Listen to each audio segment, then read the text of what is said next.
Picture this. You're riding hard out of Leicester, leading 12,000 men to war. As your horse strikes Bowbridge, an old woman violently lunges from the crowd. She screams a prophecy. Wherever your spur strikes stone today, your head will shatter on your return.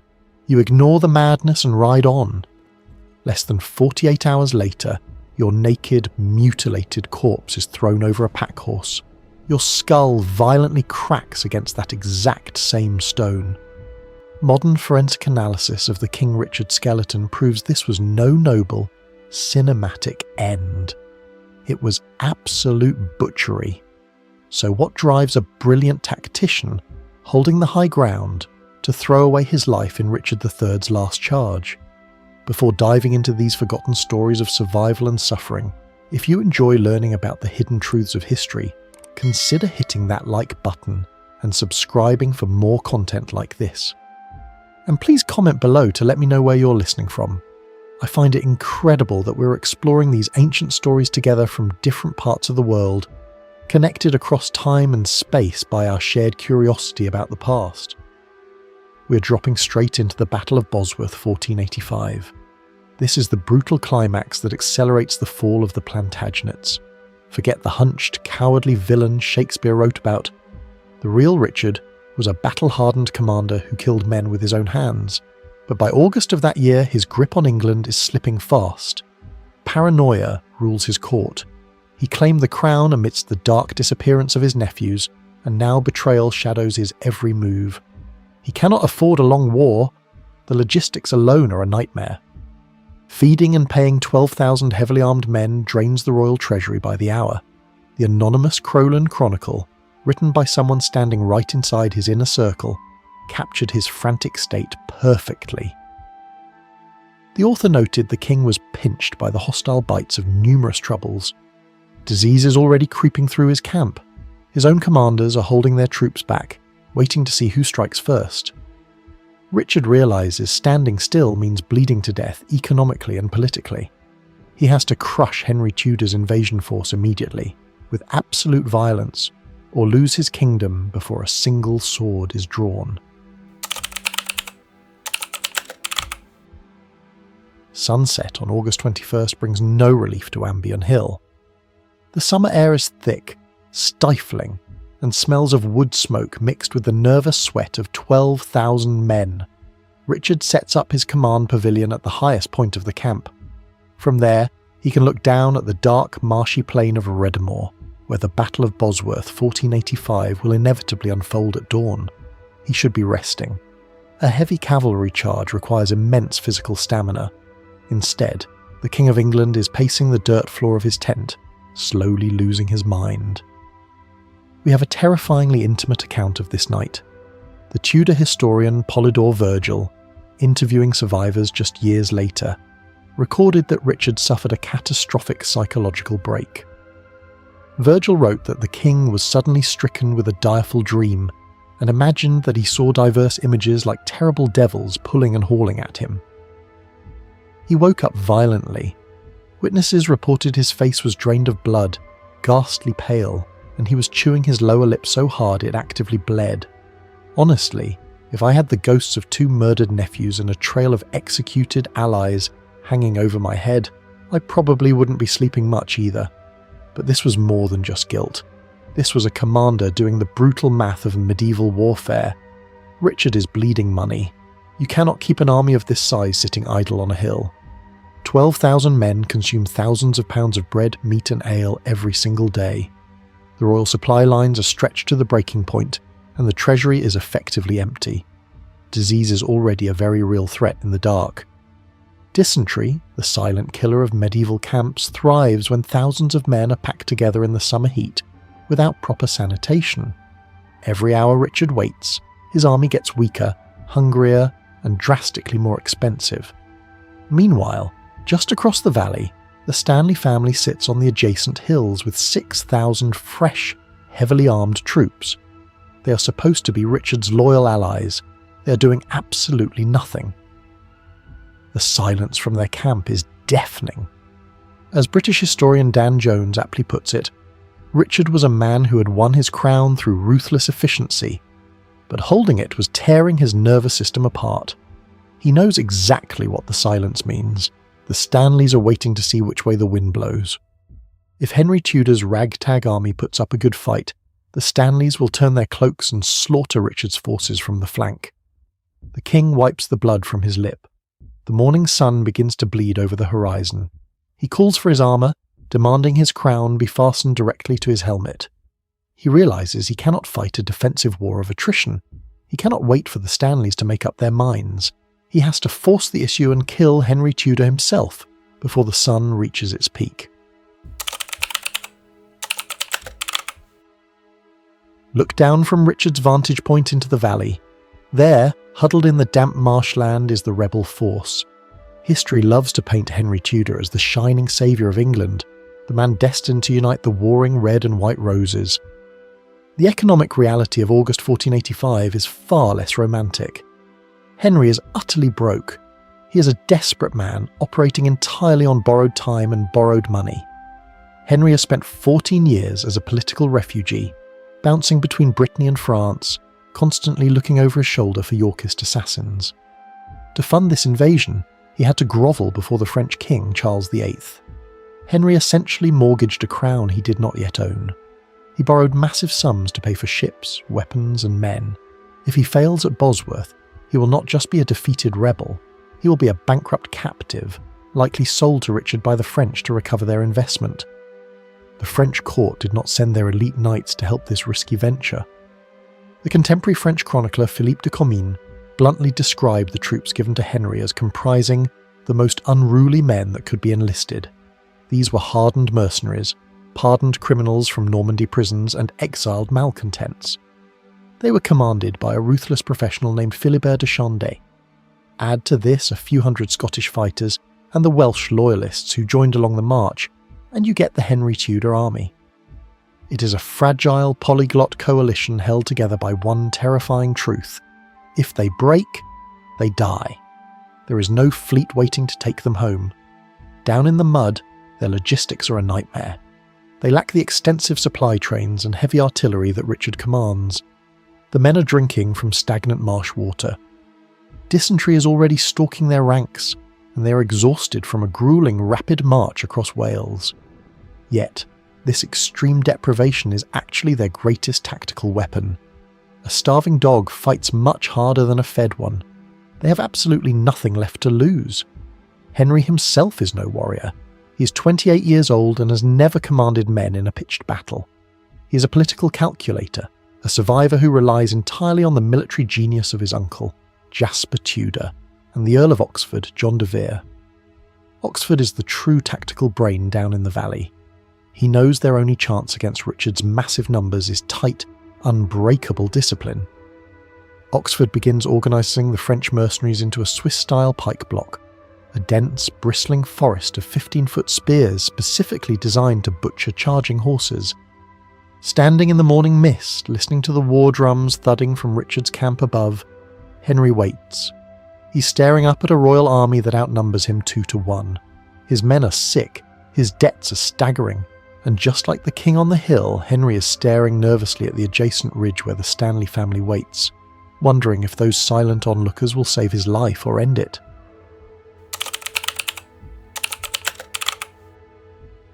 Look away from the shivering mercenaries in the valley and shift your focus to the ridgeline above. That is where the real power of Bosworth sits, perfectly still.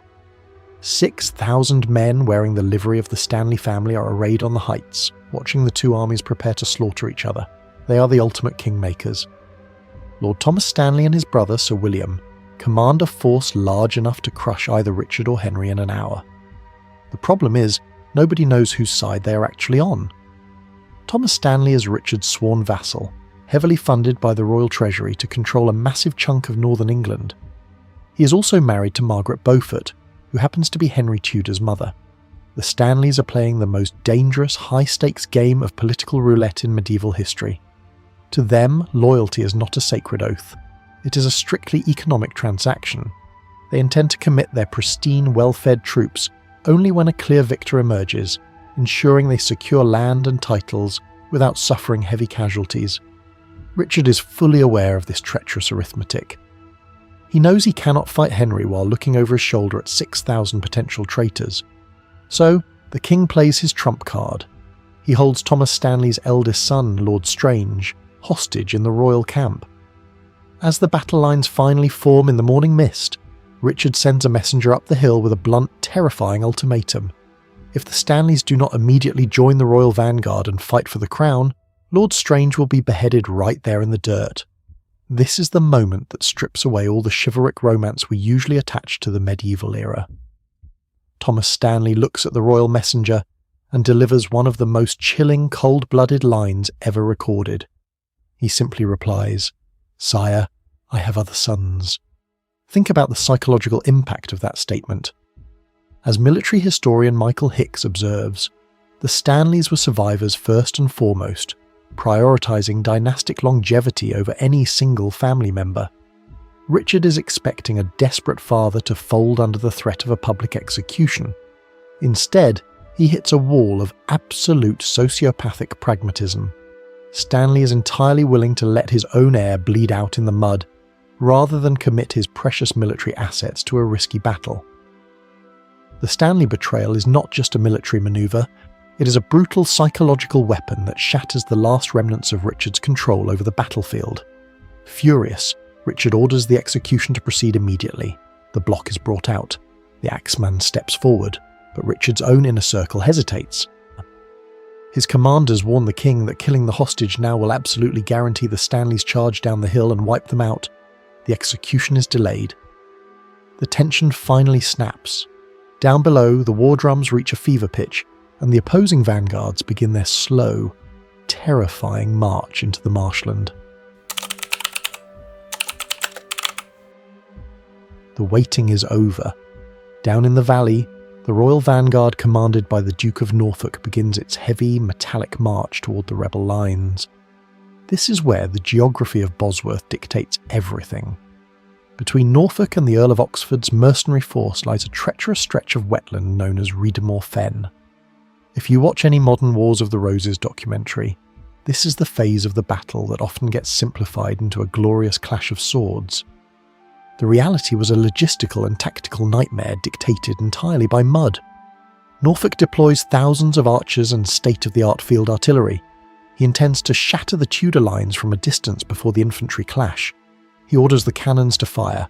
Heavy iron balls plunge directly into the bog and simply stop. The wet peat swallows their kinetic energy completely.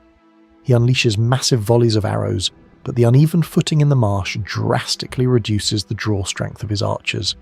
The royal war machine is literally sinking. Oxford immediately recognises this vulnerability. He is a ruthless tactician. Instead of holding his ground, he advances his men through the marsh, keeping the morning sun at their backs to blind Norfolk's archers. But he knows his chaotic mix of French mercenaries and English exiles will scatter if they lose cohesion in the chaos. The Tudor historian Polydore Virgil recorded Oxford's strict life-or-death command to his troops. He commanded that no soldier should go at least 10 feet from the standards. It was a brilliant battlefield adaptation. He forces his vulnerable infantry to close ranks, turning them into an unbreakable, bristling fortress of 15-foot pikes. Norfolk's men hit that wall of spear points and stop dead. The fighting rapidly devolves into a brutal, suffocating crush of human bodies. Milanese steel plate armour weighs upwards of 50 pounds. When a man wearing it loses his footing and falls into 2 feet of swamp water, he does not stand back up. He drowns right there in the mud while the battle rages over him. Honestly, I often wonder how many grand medieval empires fell simply because a king failed to check the local soil drainage. The royal vanguard is being methodically butchered. The breaking point arrives violently. John Howard, the Duke of Norfolk, is over 60 years old, fighting fiercely in heavy armour in the stifling August heat. Desperate for oxygen, he lifts his visor, just for a fraction of a second, to catch a breath of air. An arrow strikes him squarely in the face. Richard's most experienced and loyal commander drops dead into the bloody water. Up on Ambion Hill, Richard watches his front line collapse. His artillery is useless. His right-hand man is dead. And over on the adjacent ridge, the Stanley brothers remain perfectly still, watching the royal army bleed. Richard realises the conventional battle is lost. The king's front line is crumbling. Up on Ambion Hill, Richard realises his grand strategy has evaporated in the mud. He scans the battlefield. Through the chaotic haze of smoke and morning mist, he catches a glimpse of a very specific banner. The red dragon of Cadwaladr is moving. Henry Tudor has detached himself from the safety of Oxford's mercenary infantry block. He is riding out into the open ground, accompanied by just a small mounted bodyguard. He's heading directly toward the Stanley lines. The military math of this manoeuvre is lethal. If Henry secures a physical meeting with William Stanley, their combined forces will flank the royal army and slaughter them entirely. Richard has a split second to make the most consequential decision of his life. Retreat means losing the crown and running forever. Staying on the hill means dying slowly in a defensive war of attrition. He chooses the third option, a surgical decapitation strike. He calls for his household men. These are not terrified peasant conscripts. They are his closest companions, the elite heavily armoured knights of his inner circle who have fought beside him for decades. 800 men mount their war horses. Modern military historian Glenn Ford, who led the archaeological team that actually discovered the true Bosworth battlefield, argues this manoeuvre is widely misunderstood. People often call it an act of madness, but Ford notes that Richard simply spotted a tactical opportunity to end the battle with one decisive blow. It was a brilliantly calculated risk by a veteran commander. Putting this strike force into motion requires immense physical coordination. The Destria, the classic warhorse of the era, is a terrifying biological engine bred specifically to carry hundreds of pounds of steel. Gathering 800 of them into a tight triangular wedge formation generates a deafening wall of sound. The ground literally vibrates under their hooves. A medieval cavalry charge is not just a physical assault, it is a psychological weapon designed to shatter the nerve of the enemy before contact is even made. Richard places himself at the very tip of the spear. He is still wearing the golden crown over his helmet, making him the absolute most visible target on the field. He wants Henry to see him coming. The king signals the advance. They start at a heavy trot, preserving the horses' stamina and maintaining their tight formation. Then the trumpets sound. The wedge breaks into a thunderous gallop. They bypass the bloody infantry brawl in the marsh entirely. 800 armoured knights accelerate across the open ground, locked onto one single unified objective: ride down the usurper and end the war in a matter of seconds.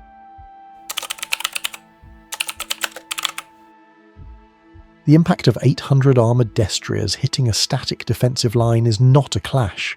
It is a biological and metallic detonation.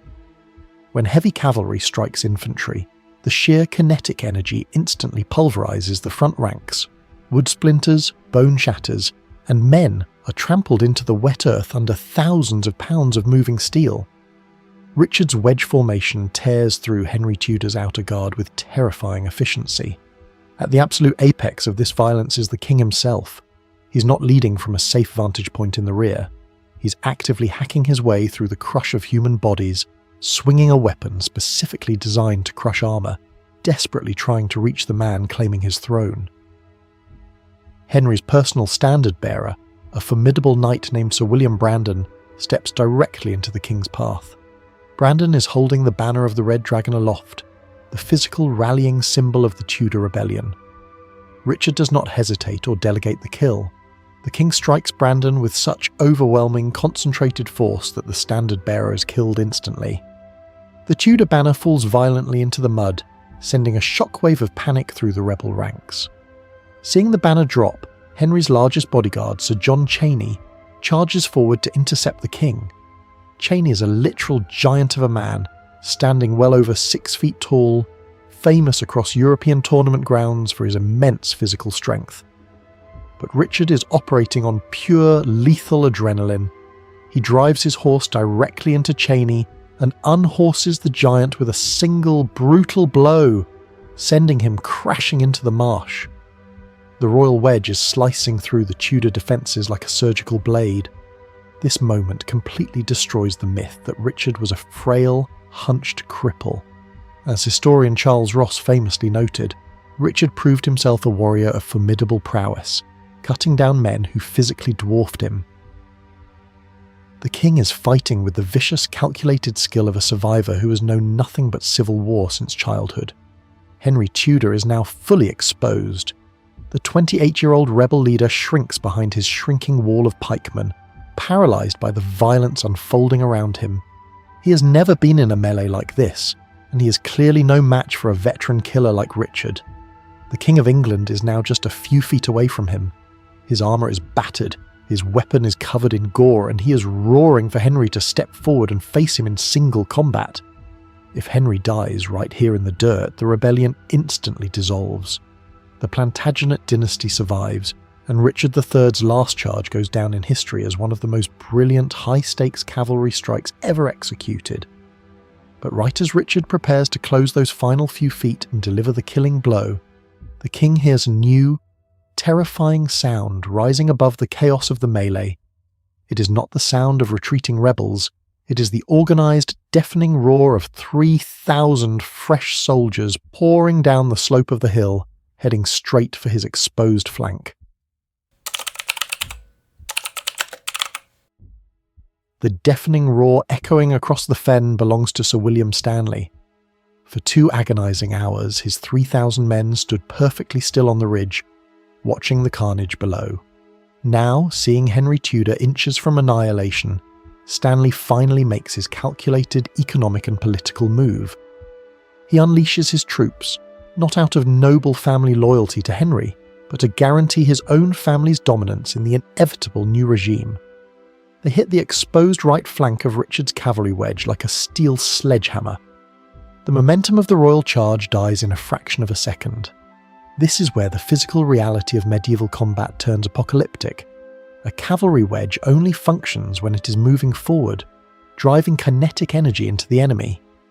Pinned between Tudor's desperate pikemen and Stanley's fresh, well-fed infantry, Richard's heavily armoured knights are shoved backward. They are pushed directly into the treacherous peat of the marsh. War horses weighing nearly 2,000 pounds thrash wildly in the deep mud, losing their footing and dragging their riders down into the freezing water.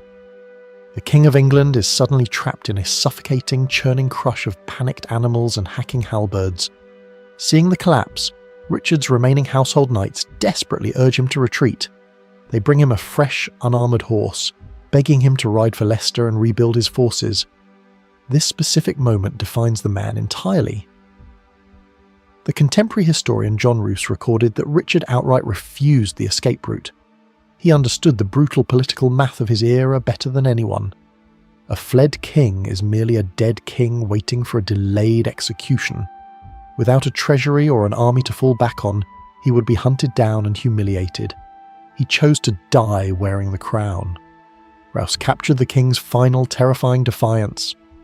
Richard swung his battle-axe, striking down enemies on all sides, screaming over the din of battle, "Treason! Treason! Treason!" He fought with the manic, horrifying energy of a man who has fully accepted his own destruction. Yet courage cannot stop sheer mass. His warhorse is finally killed beneath him. Richard is thrown into the bloody mire, his heavy Milanese armour pulling him down into the sludge. He is completely surrounded by Tudor foot soldiers. These are the same starving, indebted mercenaries who were drinking stagnant water just hours ago. Now, they are pulling down the most powerful man in Britain. The gruesome reality of the Richard III death scene strips away all the romantic chivalry we associate with knights and kings. He's not duelling a noble rival in single combat. He's being methodically bludgeoned in a swamp by nameless men desperate to claim a royal bounty.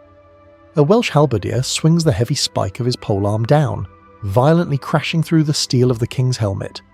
Richard Plantagenet is knocked to his knees. The halberd strike shatters Richard's helmet, but it does not kill him instantly. He is dragged down into the mud of Redemore fen, swarmed by Tudor foot soldiers. What happens next is not a battle, it is a frantic, chaotic execution. For over 500 years, historians debated exactly how the last Plantagenet king died, relying on heavily biased Tudor chronicles. Then, in 2012, a team of archaeologists dug up a municipal car park in Leicester and found the King Richard skeleton. The bone pathology tells a story far more horrifying than any medieval manuscript. Osteoarchaeologist Dr. Joe Appleby, who examined the remains, noted that the skull sustained 9 separate weapons injuries. 2 of them were definitively fatal. A massive slice had been taken off the back of his head by a heavy blade, exposing the brain. Another weapon had been thrust directly upward into the base of his skull. As Dr. Appleby bluntly concluded, the wounds to the skull indicate that he was not wearing his helmet, and the absence of defensive wounds on his arms and hands indicates that he was otherwise still armoured. These are the classic desperate injuries of a man surrounded by multiple attackers hacking violently at his only exposed vulnerability. I find it incredibly sobering to look at those modern forensic diagrams. You're looking at the exact physical record of a king realising he is utterly alone, being torn apart in a swamp by men he previously ruled. Once Richard stopped breathing, the grim economic reality of the battlefield took over immediately. Custom Milanese steel plate was worth an absolute fortune. The Tudor mercenaries stripped the king's corpse completely naked right there in the blood-stained water, prying off his armour to claim as high-value trophies. The skeleton reveals a deep stab wound through the right pelvis, inflicted from behind. Forensic experts believe this specific humiliation wound was delivered after death, thrust upward through his flesh while the naked body was slung face down over the back of a pack horse. Henry Tudor needed absolute undeniable proof that his rival was dead.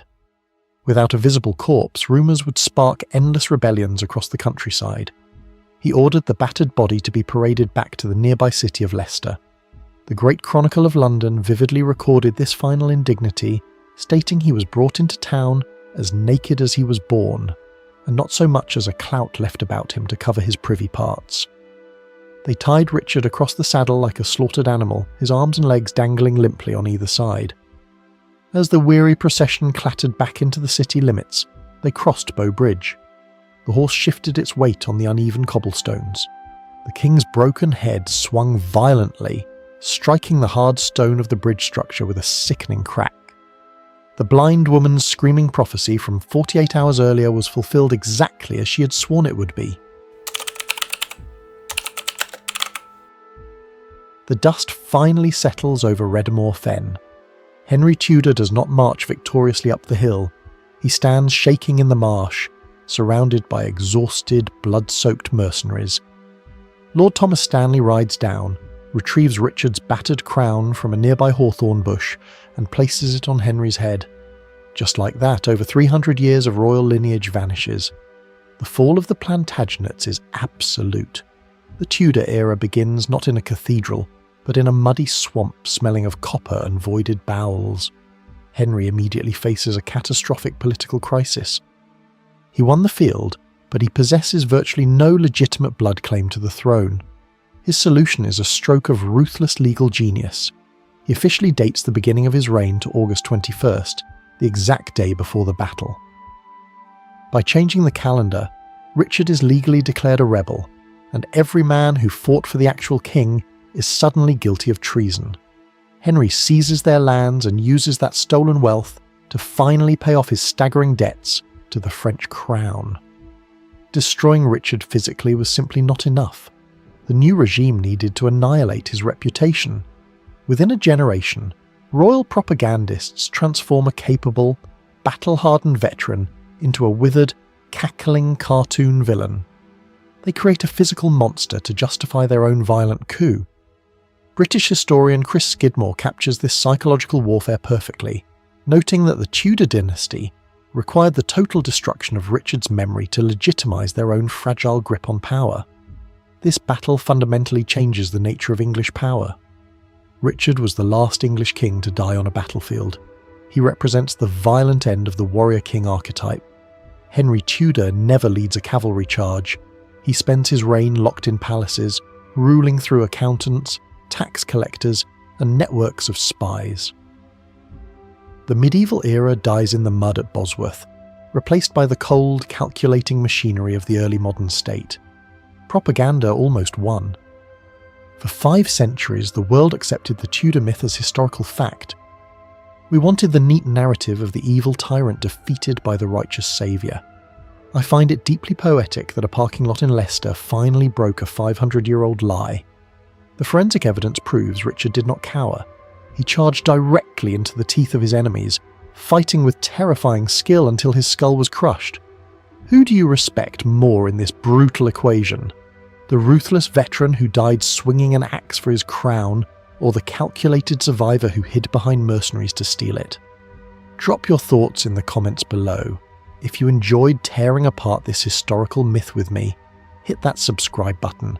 We have plenty more untold histories to uncover. Thank you for watching, and I will see you in the next one.